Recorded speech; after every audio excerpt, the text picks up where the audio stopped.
No nii, head inimesed, meie jälle Streetmotos doktor Neemega siin ja jätkame sealt, kus lubatud sai, ehk siis täna räägime käigukasti sisust ja hakkamegi selles mõttes otsast peale, et käigukasti iseenesest koosneb hunnikutest hammasratastest, nii nagu igaüks teab, aga mis seal siis täpsemalt toimub? Jah, et me oleme samas ruumis vahepeal ennast natukene lihtsalt ringi pööranud teistpidi ja käigukast ehk siis see käikude haakimine, ülekande muutmine siis tänu sellele, et üks hammasratas on siis vastavalt väiksem ja teine on suurem. Võib tunduda niisugune natukene keeruline teadus, samas ta koosneb mõnest üksikust võllikesest, mis on siis märgsiduriga tsiklitel sama õli sees, mis on mootoriõli, ja kuivsiduriga on siis käigukasti õli erinev, see on see, mida sa siit aroomist tunned praegu. Siis siin on meil laua peal laiali eraldi käigukastiga tsikli ülekandevõllid, mis on siis pärit BMW pealt. Ja see konkreetne ratas on läbisõiduga 120 000. Seda käigukasti ei ole kunagi varem lahti võetud. See käigukast hakkas vaikselt urisema, 120 000 on ka niisugune suhteliselt korralik läbisõit juba ja tõenäoliselt on siin üks käiguvõlli laager lihtsalt natukene selline, kus on kuulid läinud kandiliseks ja teeb urinat. Ma pean küll tunnistama, et peale vaadates näeb see küll üsna värske ja korralik. Just, ja kui sa vaatad neid õlijääke, mis siin on, ilus, puhas, kollane, mitte mingisugune must läga, mis muideks mul praegu tuli meelde, mis teeb tsikli, selle märgsiduriga tsikli mootoriõli kõige rohkem selliseks, kõige kiiremini annab sinna mustust, ongi see sama sidur, mida libistatakse. Ehk siis siduri friktsioon, ketaste tolm, mis läheb siis mootori õli sisse. Aga mis ma tahan öelda on see, et PEM-i käigukastis on niisugune põhjas, on niisugune pisikene magnet, mis siis kogub kokku tõepoolest mingisugused õrnad metallijäägid, metallipulbri, puru, mis sealt kastis siis käikude lülitumisega, hammasrataste liikumisega tekib ja 120 000 see läbisõiduga kastist on siis niisugune pisikene kogus seda metalli siis, üht-teist ikka on, aga tegelikult on see kogus ikkagi väga väike. Aga mis on selle pluss, on see, et see magnet kogub selle jama kokku ja see ei ringle sul kogu aeg mööda seda käigukasti ringi. Aga see on nüüd ainult PEM-idel või on teistel ka? Ei, see on nüüd ainult, antud käigukast on siis ainult PEM-il, siin on ka muid variante, ütleme motokutsid asjad, kus on veel see elamine nagu kuiv ja käigukast eraldi, aga enamasti, kui me räägime niisugusest nii-öelda laialt levinud tsiklitest, siis ikkagi japsitsiklid ja enamik sportrattaid, kõik on märgsiduriga ja PEM on siis nii-öelda võrreldes teistega on siis erand. Et on ka neid veel. Aga mis on teistmoodi kui autol? Ja autol käigukastis on siis niisugused asjad nagu sünkronisaatorid, mis siis lubavad sujuvat, mõnusat ilma igasuguste plõksude ja plaksudeta käiguvahetust. Vot mootorrattal niisuguseid asju ei ole käigukastis nagu sünkronisaatorid. Ehk siis siin on käigud on otse lülitusega ja mismoodi siis käike lülitatakse käigukahvlite abil. PEM-il on ta niisugune suur, ma ütleks mingi kausisarnane asi.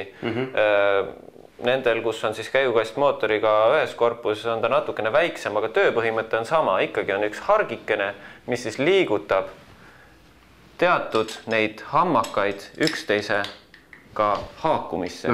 Ehk siis lükkab lihtsalt mingisuguse ühe asja siia teise hammasrata sisse. Ja mis neid liigutab siin sees? Neid liigutab selline huvitavate soontega niisugune trummel. Iga see käiguhark on oma selle nagaga, siis jookseb siin selles soones ja mismoodi käigu lülitamine toimub? Käigu lülitamine toimub lihtsalt sellega, et seda natukene keeratakse, teatud nii-öelda nurk. Milline on see nurk? See on siit kenasti näha. Ehk siis see on niisugune tähik nüüd, mis siis määrab ära, vasaku jala all on tavaliselt käiguheebel. On ka erinevusi, siin oli meil üks Laverda 80-ndate algusest, millega mina ei julgenudki lõpuks minna linna peale sõitma, sest et pidur oli vasaku jala all ja käigud käisid parema jalaga ja kõigepealt esimene käik käis üles ja ülejäänud käisid alla. Nii et suure tõenäosusega automaatselt, kui mul oleks tarvis kiiresti olnud pidurdada, siis ma oleks üks käik edasi vahetanud selle asemel, et pidurdada. Ühesõnaga, need nõksud siin siis fikseerivad ära selle trumli asendi, kui me oleme eelmise käigu pealt järgmise peale ennast vahetanud ja alati on sellel tähikul selline õrnem sälk, see on nüüd siis vabakäigu nii-öelda sälk. See on see, mida me tunneme niisuguse kerge naksuna. Et sellisel juhul jääb see trummel pidama sellisesse asendisse, et fikseeritakse ühe sellise vedrumehhanismiga üks rullik siia selle sälgu peale. Ja mismoodi siis tsiklil see käiguvahetus on teistmoodi? Autol on niiviisi, et kui sa tahad panna teiselt neljanda peale, siis sa saad seda vabalt teha. Teiselt viienda peale, kolmandalt esimese peale. Pead küll võib-olla vahest vahegaasi vajutama, et saaks selle võllide pöörlemise nagu mõnusamaks. Aga tsiklil on siis sellest samast trumlist kenasti järeldatav, et käike suvaliselt vahetada ei saa. Ikka järjekorras. Just järjekorras ja kui sa tahad vahetada sealt viienda pealt esimese peale, siis sa hoiad sidurit all ja lappad nii mitu korda vajutad, kuni sa jõuad iga selle astmelise pööramisega, jõuad lõpuks oma esimese käiguni välja. Tegelikult on ju mingite pöörete juures võimalik vahetada ka ilma sidurit. Absoluutselt. See mingi pööre ongi selline siis, kus nende võllide pöörlemine on selline, et ei ole tugevat koormust ühel nii-öelda võllil vastu teiste. Selleks ongi see sidur, et tõmmata siis korraks see jõud maha. Sellepärast, et kui meil on siin jõud peal, siis me ei saa seda ketast siin liigutada just nimelt. Ja kui meil on niisugune õige pööre, näiteks mingisugune 2000-2100 või tavaliselt on see pööre kuskil niisuguses madalal, siis sel hetkel on võllide pöörlemiskiirus teinekord suhteliselt võrdne ja me ei pruugigi seda sidurit vajutada. Aga selle siduri mitte vajutamine tähendab tegelikult seda, et lõhutakse neid ühendusnagasid siin. Ehk siis need ühendusnaga nurgad lähevad ümmarguseks ja üks hetk hakkavad käigud välja viskama. Küsimus ei ole, kui meil tsikkel teeb sõites niiviisi, et vahepeal viskab nagu üle, siis küsimus ei ole selles, et mingisugused hambad oleksid puudu vahelt. Tavaliselt on need naganurgad on ümmargused, meil see naga on haagitud siia ühte rattasse ja teinekord siis viskab plõksti siit niiviisi ühe nõksu üle ja jälle tükke lendab. Üldiselt need asjad on väga tugevast materjalist tehtud. Jätame välja hiinakate käigukastid, kus on niiviisi, et lööd haamriga peale ja juba on korralik jälge. Ma ükskord mõtlesin, et mul oli tarvis mingisugust erilahendust, kus mul oli tarvis midagi tõmmata otsast ära. Ma mõtlesin, et oli mingi hiinaka käigukasti tükid olid, et ma teen siis käigukasti ühest hammakast ja nendele tõmmitsa. Ja see läks muidugi täiega vett vedama see üritus, sellepärast, et nii kui ma selle tõmmitsa selle detaili külge panin, nii läks see hammakas keskelt plõksti pooleks lihtsalt. Et need sellisest muldmetallist tehtud asjad seal Hiina käigukastis, tihti peale foorumites küsitakse, et mis selle hiinakal siis viga on, sõidab ju küll, on ju. Aga ta ongi lihtsalt pehmetest asjadest just, et kopeeritud mingi Honda mootori pealt, et mis seal siis nüüd nii halba peaks olema, aga küsimus ongi selles materjali omadustes ja töötlustäpsuses. Aga üldiselt sellised eraldi kastides käikudega mingisuguseid probleeme tavaliselt pole. Bemmidel on küll see, et mingi kilometraaži pealt tõepoolest siin üks laager, millele on peale kirjutatud Made in Poland, hakkab urisema ja kusjuures see on täpselt selle sama võlli peal, mida sa praegu käes hoiad, ehk siis esimese sisendvõlli peal. Need on 2 tükki siin Polandit. Jah. Üks nendest hakkab urisema, ei mäleta mina enam peast, kas see siduripoolne või see tagaotsapoolne. Ja siis need ühiskäigukastiga, kui neid tohib nii nimetada, ehk siis need klassikalised sportmootorid, millel on siis kast ja sidur ja mootor kõik ühes potis. Nendel on küll nüüd niiviisi, et nendel sellise väga rapsaka ja jõulise käiguvahetusega lõhutakse ära need haakimishammakate nurgade. Et seal on klassikaliselt see viga. Ja on siis teatud mootoreid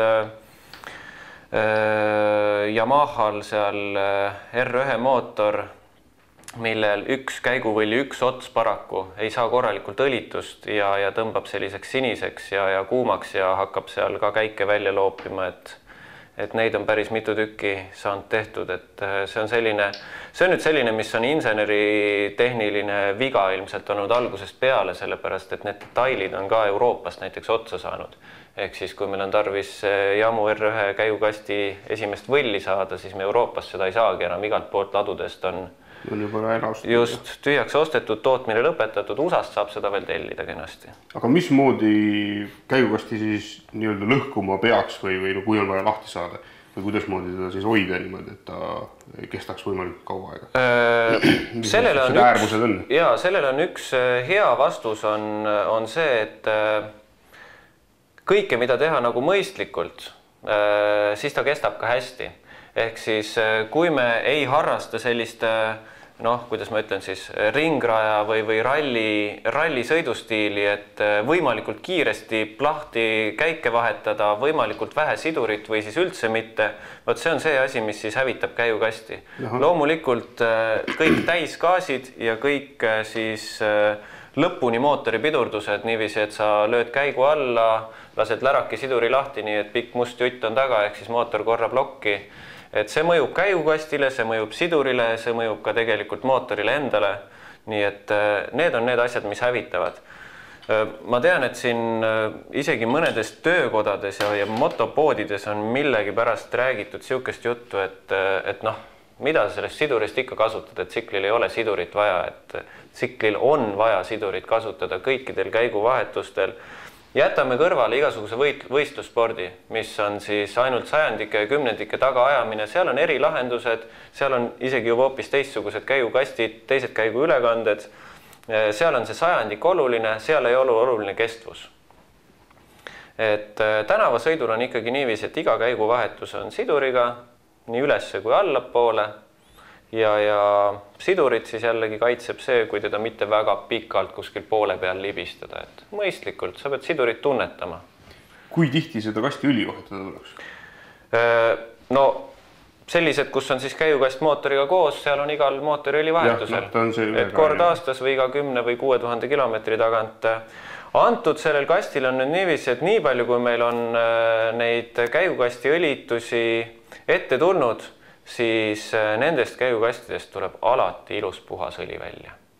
Ja kui tihedalt seda tehakse, mõni on siuke ülipüüdlik, teeb seda iga kord aastas, täiesti pointless, absoluutselt mitte mingisugust vajadust ei ole.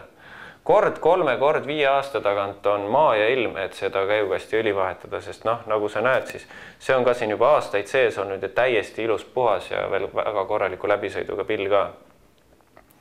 Nii et üldiselt need on väga siuksed hästi kestvad käigukastid. Aga see on siuke töö, mida iseenesest kodus väga teha ei saa, kui tahab mingid spetsiaalseid riistasid ka saada. Siukene lahtivõtmine küll, jah. Õlivahetus on lihtne, kork alt ära ja lased pikalt voolata, et kuna see õli on suht koht siukene paks, et 80-90 V on ta GL5 standardile vastav, siis ta voolab sealt küllaltki kaua välja, nii et vabalt võib teha nii, et õhtul lased korgi lahti ja terve öö lased tilkuda ja alles hommikul keerad siis korgi kinni. Väljalaske korgi siis. Väljalaske korgile kindlasti uus seib, vaskseib siis või alumiiniumseib alla, et vanad tagasi ei pane. Aga ma unustasin ära, mida sa küsisid. Et siuke kodune. Ütleme nii, et kui sai siin vahepeal filmitud neid, milliseks see BMW jääb, kui see kast maha võtta, siis üksinda on natuke raske. Tihtipeale on tarvis seal kahekesi neid asju hoida ja eriti kui seda sabaraami küljest ära võtta, siis üksinda seda sealt küljest ära kiskuda läbi nende pidurivoolikute ja igasuguste muude toreduste on küllaltki tülikas. Lisaks toestamine.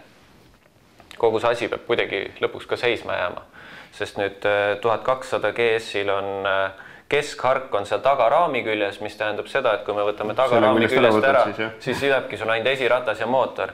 Vanemal mudelil, 1150 mudelil on õnneks nii, et see keskhark on seal eespool, et see keskhark jääb nagu tükiks ajaks kenasti külge ja sa saad kogu selle saba küljest ära võtta. Selge pilt. Nii palju siis käigukasti juttu ja... Ma arvan, et tekkis äkki mingisugune väike ülevaade sellest käigukastist ja võib-olla said need põhilised küsimused või murekohad kastiga ära räägitud. Ja kui kellegil mingid spetsiifilisemaid küsimusi on, siis tulge koputage Street Moto ukse peale ja doktor Neeme võtab teid kohe. Ja kus juures nüüd jälle on sügis käes ja novembris ma hakkan tegema jälle neid pisikesi poppe kuluosa koolitusi üleval klassis, nii et kes tahab täpsemalt kuulda või neid asju ise katsuda, mis siin on, neid sidureid või käigukaste, võib jälle ennast registreerida sinna koolitusele ja on niisugune tore laupäevak. Suurepärane võimalus targemaks saada. Seniks aga kaunist nägemist ja vaatame, mis järgmine kord saab. Nägemist!